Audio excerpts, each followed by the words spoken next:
Hi students, this is Mr. Epperson, and this video is on extensive and intensive properties of matter. You've, by this time, done the experiment on the soap boat, or you're working on it, and the soap boat, it requires that you use these materials to build a little boat and watch it move around the water, seemingly under its own power. But after looking at these different types of properties, hopefully you'll understand sort of a little bit about why it moves, and what we can say about water as as some of the components and the properties of water, and how it behaves that way. So when we look at the behavior of water that's responsible for this, we can see this actually occur in other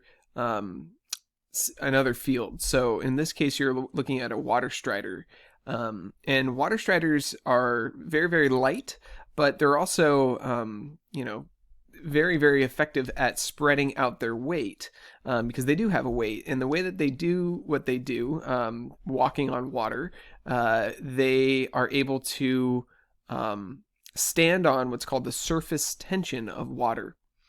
And the physics behind this, we're not going to get into so much, like how does surface tension work, but we are able to categorize this behavior as chemical or physical, and then after doing that, we can subcategorize its behavior as well. And so the first thing to think about is this a chemical or a physical behavior when we're looking at the surface tension component? So we know that it has to be actually physical, because when we look at the water and we're observing it, we're not changing anything about the water, right? It's still water after this water strider jumps off of it. The surface tension might be disrupted a little bit after it moves, but it will recover after the water strider leaves.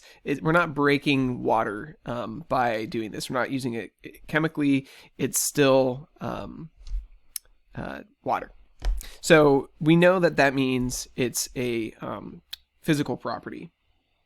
So we're going to look at these subcategories then. If we know it's a physical property, we're going to look at two subcategories of physical properties. One is called an extensive property, and one is called an intensive property.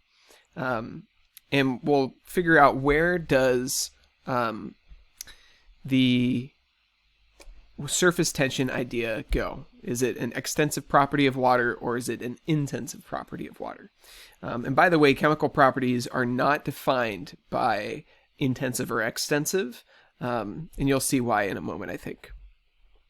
An extensive property is something that varies when the amount of the material changes. So when you have more of the material or less of the material compared to what you're looking at currently, that's going to change that property. It's going to behave differently because there's more of it. An intensive property is just the opposite. The amount of the material does not matter. You can have as much as you want or as little as you want, and that thing will still behave the same way. It will still exhibit that property. So as you can imagine, chemical properties won't do this because it doesn't matter how much you have. It will still react the same way, no matter how much you have. Now, to explain this, I'm just going to show another video that it just does such a great job of explaining. When you study chemistry, there's a lot of things that come up when you're making measurements, and we'll refer to it being an intensive or an extensive property or variable. And what we mean by these is we really mean it's a property that changes with amount, or it's a property that's more intensive, which doesn't change with amount. And right there is really what your definitions are. Any property that you can measure that as you change the amount of substance, but that property doesn't change with the amount, is called intensive. A really great example of this is temperature. It's one of our premier intensive variables, if you will. Great example, if you had a glass of water that's 25 degrees C, and you pour half the water into another glass, and ask yourself, now what's the temperature? The temperature is still 25 degrees because it's an intensive property. It absolutely does not matter about the amount that you have. It's intensive. Now, let's compare that to the mass of the water. If I have a glass of water, I know its mass is, say, 500 grams, and I pour half of it out. Now the mass is not 500 grams, it's 250 grams. That's because that's an extensive variable. Extensive properties vary with the amount, and we love to quantify amounts. We quantify in mass in grams, we quantify amount itself in moles of substance. We quantify length. How long is something? How tall is something? Volume's a great example of an extensive property that actually brings in length 3 times, height, depth, and width. You multiply all 3 of them, you get yourself a volume, which is very extensive. You get more amount, you get a bigger volume. An interesting thing, though, about extensive properties, if you ratio one extensive property against another extensive property, you get an intensive property. A great example of this is density. Density is mass per unit volume. The mass is extensive. The more you have, the more mass you have. Volume is extensive. The more volume you have, the more the number goes up. If you ratio them, mass divided by volume, you get density, and that's intensive. The water example I gave earlier, when I pour it, it doesn't matter when I split it. The density is still approximately 1 gram per milliliter. Even in the part I poured off, it's 1 gram per milliliter. So this is an important concept you will see over and over when you're answering problems numerically in a chemistry class. Is the answer an intensive or is it an extensive property? One last thing. Extensive properties by themselves tend not to reveal much about what the substance actually is. For example, let's say I have a substance and I tell you it's 500 grams. That really tells you nothing about the substance other than the amount I have. But if I tell you I have a substance that has a density of 1 gram per milliliter, it really limits you on your choices of what that could be. And so what we tend to do in the sciences and what we do in chemistry is we list intensive properties. And if you get a good listing of them, it truly identifies that substance as being a unique version of those intensive properties. Meaning, we like to characterize matter by listing intensive properties. And that's really what the importance of both of these things are, and you need to keep track of them. So, I just thought that video was so helpful in explaining how the different types of properties are related, but also why it matters, why it's important to know the difference between the two of them. And the big thing was that at the end, he said intensive properties are really the way that we characterize matter, that we say one thing has these particular qualities that are like inherent to it. And if you could list all those things out, you could pretty much describe the very kind of unique things about that substance that makes it different than other substances. So intensive properties are very unique to that particular substance usually. And the amount of it this is sort of like the big definition idea, is that it doesn't matter. And this is just a small grouping of them. Like he said, density belongs in this group.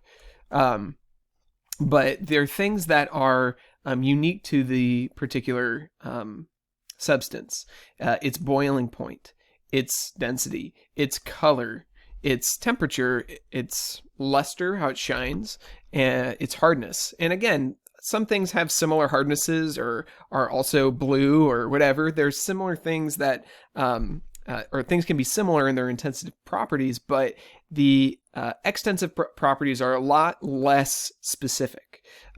Things like he said with the mass, anything could weigh 500 grams if you got enough of it.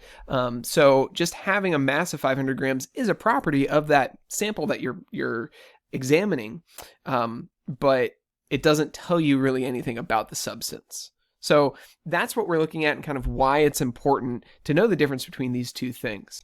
So when we go back to the soap boat example, if you remember, the soap boat moved when you put the soap into the water, and the behavior we said was surface tension. So let's think about it. Is surface tension something that is kind of unique to water, or is it something that's more general that we could just say, explains how water behaves? Or better stated with the definition, is it something where the amount matters or the amount doesn't matter? Well, surface tension is a physical property, of course, like we said, so it isn't chemical. We know that. We can put it under that category, and we can actually say definitively what happens when you put the soap in there. Adding soap is not changing the water into a different substance. There's no reaction happening. You've still got soap and water, and it's just a mixture of two things. And just mixing things together, like oil and water, doesn't necessarily mean that you're doing any chemistry at all. You're just putting two things in the same spot, or even like making a mixture, but you're not actually reacting anything. And if a reaction doesn't happen, there's no new matter formed. There's no new substance formed. So you're not actually changing the chemistry. So again, this is physical, even though you are putting one thing into another. That's why it belongs in that category. And then to give it a more specific definition, what kind of physical property is it? It's an intensive property. Think about this. This is clearly intensive because, one, it doesn't matter how much you have. Water always will exhibit surface tension.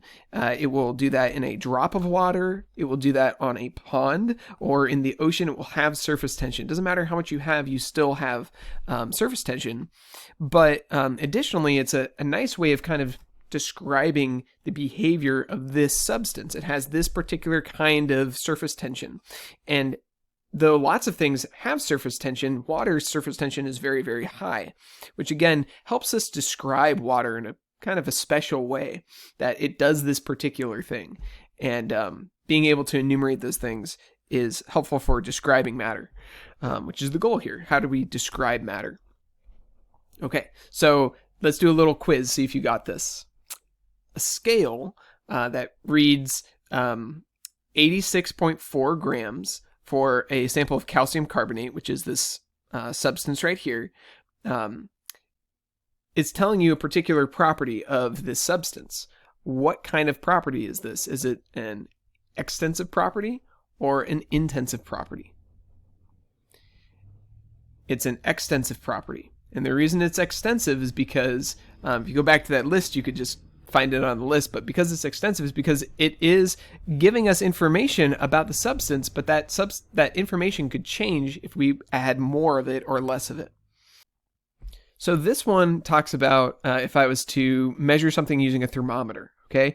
It says that this pan and the, sugar or whatever is in here is 108 degrees Celsius.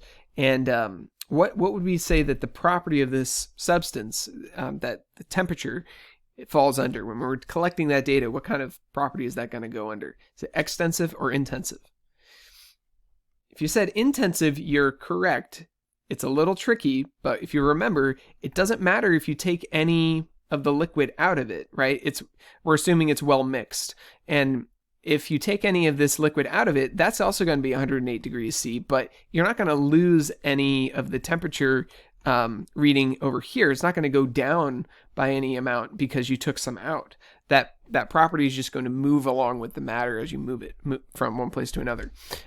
So it is intensive. It doesn't matter where it is or how much you have. It's just going to be 108 degrees C, whether you have more or less in there. Okay, here's another one. This copper wire conducts electricity. This is actually kind of a new situation, but let's see if you can figure it out. This is a wire that conducts electricity. That's what it does. Is that an extensive property or an intensive property? It's intensive. And the reason it's intensive is because I like kind of using this way of describing intensive. It's more kind of core to what that substance is. It's sort of its core behavior because it's a way of describing, in this case, copper wire. Copper wire is electrically conductive. That's what it does. It has a mass and it has a volume and all that. We could categorize that. It even has a length, but the fact that it does electrical conductivity, that it can be a way for electricity to travel, it will do that no matter how much of it you have. If you have a small little piece or many miles of it, it will still conduct electricity because that's what it does. So again, the amount doesn't matter. It's more of like a fact about copper. Okay, so that's it on intensive and extensive properties, and I hope you're able to see the difference and why that's important, and I hope that was helpful.